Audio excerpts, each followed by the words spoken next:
What do you have to say for yourself? Oh, windows on the second floor. Not fun. Not fun at all. Hey everyone, Dominic Trickus, Director of Development for Tiny Home for Good. I'm standing in the house next to our office where we're doing something a little bit different. We're partnering with some people. Yep, Families for Lead Freedom now. Yeah, so Andrew is going to give us a little bit of a walkthrough of kind of some of the updates. I know since the last time we recorded a video, this place looks completely different. I see what rooms are going to look like, and it's kind of structured a little bit more. So yeah. Let's go take a look. Cool. Yeah, Dom, I appreciate that. Yeah. Start in the basement. I mean, we had a couple options of what to do. We could have just put in new supports and then put a bunch of self-leveler on the existing subfloor, so the existing floor, which would have just been putting more problems on top of problems. And I'm not gonna lie, we definitely considered that for a bit, but then just decided to bite the bullet and replace this entire framing on the first floor. So what we have now are brand new columns that are into footers in the floor.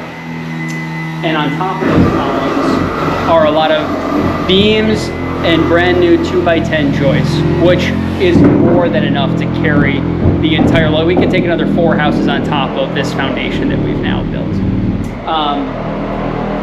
This was a ton of work, it really was, but by doing this, it's made the rest of the build so much easier.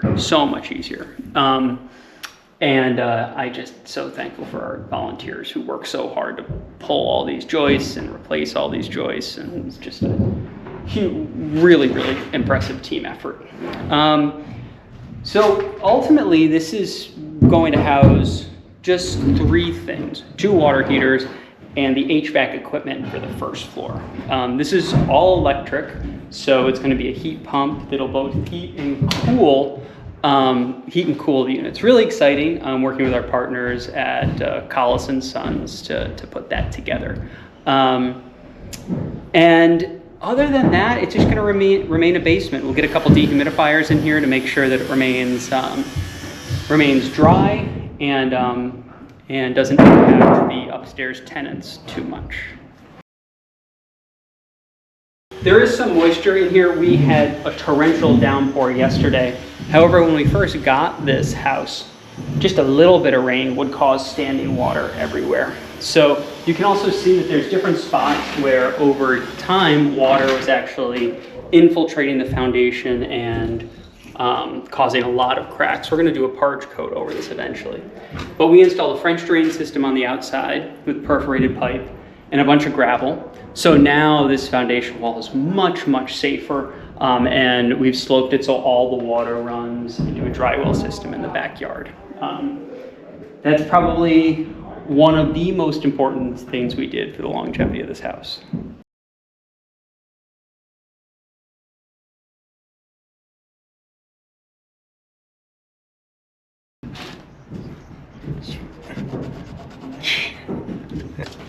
Very precise. You know, you don't want to get this wrong.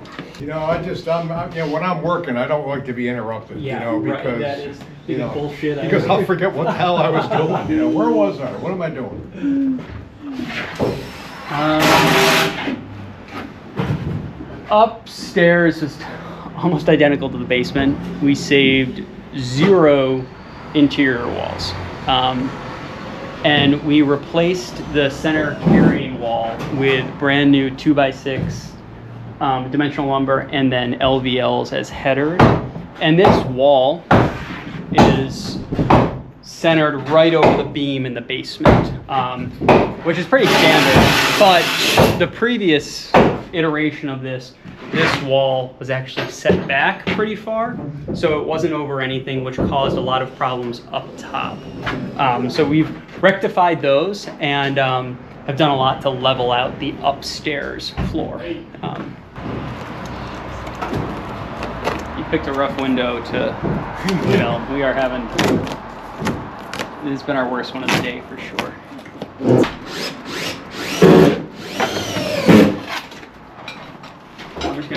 has to be really loud. I recognize that we missed that one. That window? Yeah. Can you take a measurement on it? See what it. See what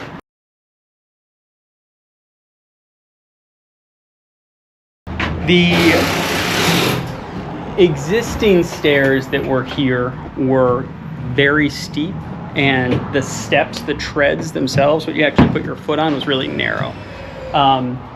Even like just us through the course of construction found ourselves kind of tripping down them and being careful. So we decided that we definitely wanted to tear those out. But the reason why they ultimately built them that way was because there's very little space here in order to get a set of stairs up to the second floor. So we hemmed and hawed over it for a little while, and we decided to build a set of winders. And winders is, as you kind of see, do exactly what they are. They kind of wind their way up. So each step is a little bit different, but all have the same rise, meaning the same height that you stand, and all are wide enough that when you put your foot on it, it's not going to feel scary or anything like that. So we can make our way up it.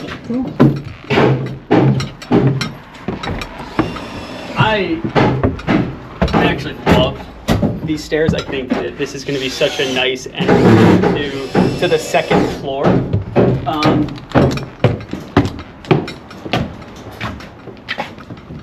And the second floor, you're going to turn into a kind of cute hallway, and tease off into either of the bedrooms, the bathroom, and then the main living room where Teresa and Dom are working.